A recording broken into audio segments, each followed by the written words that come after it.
Shalom. Have you ever heard of the 10-second rule?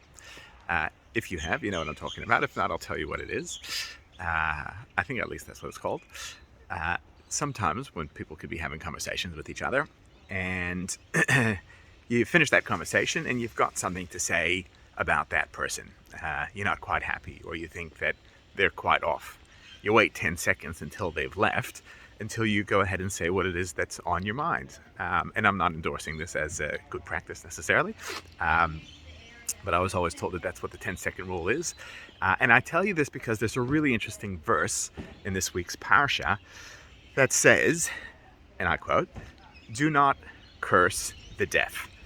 And the commentaries say, well, that's an interesting way of putting it. And if somebody's not deaf, is it okay to curse them? Now, surely we don't, look to wish harm or evil, or be, have lack of compassion towards any human being. Why does the Torah specify the deaf? And the commentaries say, well, there's something really important that the Torah is seeking to teach us by using that particular terminology.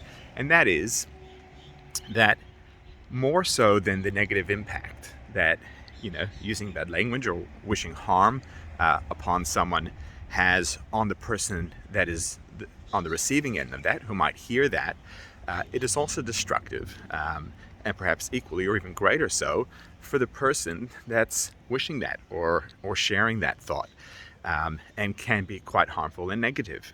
And the Torah that's telling us that as important as it is to make sure that we don't harm people with our words, it's important that we refine ourselves and that we are, good mensches and good human beings, and compassionate and understanding of people, that, even if those thoughts might cross our minds, we reconcile those thoughts, and develop feelings of compassion and understanding and tolerance for people that might be just a little bit different to how we are, or to how we might see things as correct and right. So, by this little nuance of the Torah using that terminology of, do not curse the deaf, we sort of take away that message, which is not so much because of what the person may or may not hear, but it is critically important as human beings that we're careful about the thoughts that we dwell on and process, and what we express